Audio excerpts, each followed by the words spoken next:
অবশেষে 2 দশক পর ইরাক থেকে বিদায় নিচ্ছে মার্কিন সেনা। ইসলামিক স্টেট গোষ্ঠীর বিরুদ্ধে যুদ্ধরত মার্কিন নেতৃত্বাধীন জোটের একটি সামরিক মিশন আগামী বছর শেষ করার কথা রয়েছে।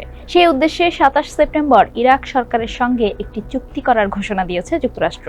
চুক্তি অনুযায়ী 2 দশক ধরে দখল করে রাখা বেশ কিছু ইরাকি ঘাঁটি ছেড়ে দেশে ফিরে যাবেন মার্কিন সেনারা। এপির এক প্রতিবেদনে বলা হয়, সাংবাদিকদের যুক্তরাষ্ট্রের কর্মকর্তারা জানিয়েছেন, ইরাকে অবস্থানরত সৈন্যদের নিয়ে 2 পর্যায়ের পরিবর্তন চুক্তি কার্যকর হবে, যার প্রথম পর্যায়টি চলবে সেপ্টেম্বর 2025 পর্যন্ত, যেখানে ইসলামিক স্টেটের বিরুদ্ধে জোটের অভিযান শেষ হবে এবং কিছু পুরনো ঘাঁটি থেকে সৈন্যরা চলে যাবে। তবে এ বিষয়ে বিস্তারিত তথ্য প্রকাশ করেনি বাইডেন প্রশাসন। বিশেষ করে বর্তমানে ইরাকে নিযুক্ত 2500 মার্কিন সেনার মধ্যে কতজন ইরাক ছাড়বেন সেটি এখনো বিস্তারিত জানা যায়নি।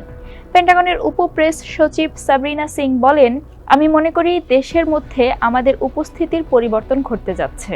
নভেম্বর নির্বাচনের পরে মার্কিন বাহিনী পশ্চিম ইরাকের আইন আল আসাদ বিমান ঘাঁটি এবং বাগদাদ আন্তর্জাতিক বিমানবন্দর থেকে চলে যেতে শুরু করবে। এই বাহিনীকে ইরাকের কুর্দিস্তানের হেরির ঘাঁটিতে স্থানান্তরিত করা হবে। দ্বিতীয় পর্যায়ে 2026 সাল পর্যন্ত মার্কিন সৈন্যরা ইরাকে কোনো একভাবে অবস্থান করে কাজ চালিয়ে যাবে, যাতে সিরিয়ায় আইএস বিরোধী কার্যক্রমকে সমর্থন করতে পারে। যুক্তরাষ্ট্রের কর্মকর্তারা জানিয়েছেন, শেষ পর্যন্ত সামরিক মিশনটি একটি দ্বিপাক্ষিক নিরাপত্তা সম্পর্কের দিকে পরিবর্তিত হবে। তবে ভবিষ্যতে ইরাকে কতজন মার্কিন সৈন্য থাকবেন সে সম্পর্কে কিছুই উল্লেখ করেননি তারা।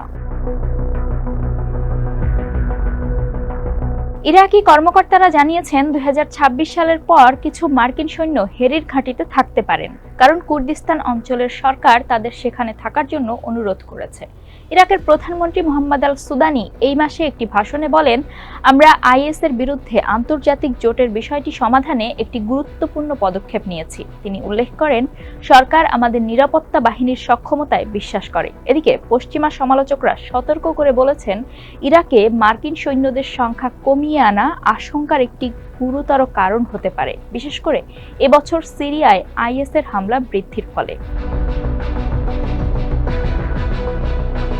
সেনা প্রত্যাহারের এই ঘোষণা এমন একটি সময় এসেছে যখন ইসরায়েলের সঙ্গে ইরান সমর্থিত 2 সশস্ত্র গোষ্ঠী লেবাননের হিজবুল্লাহ এবং গাজার হামাসের সংঘর্ষ ছড়িয়ে পড়েছে। এতে মধ্যপ্রাচ্যে উত্তেজনা বেড়ে যাওয়ায় একটি বৃহত্তর আঞ্চলিক যুদ্ধের শঙ্কা দেখা দিয়েছে। গত কয়েক বছর ধরে যুক্তরাষ্ট্রের ঘাঁটিগুলোকে নিয়মিতভাবে ইরান সমর্থিত মিলিশিয়ারা লক্ষ্যবস্তু বানিয়েছে। সম্প্রতি ইসরায়েল হামাস যুদ্ধ শুরুর পর এসব হামলার মাত্রা আগের থেকেও অনেক বেশি। বছরব্যাপী ইরাকি কর্মকর্তারা বিভিন্ন মার্কিন জোট বাহিনী প্রত্যাহারের আহ্বান জানিয়ে আসছেন।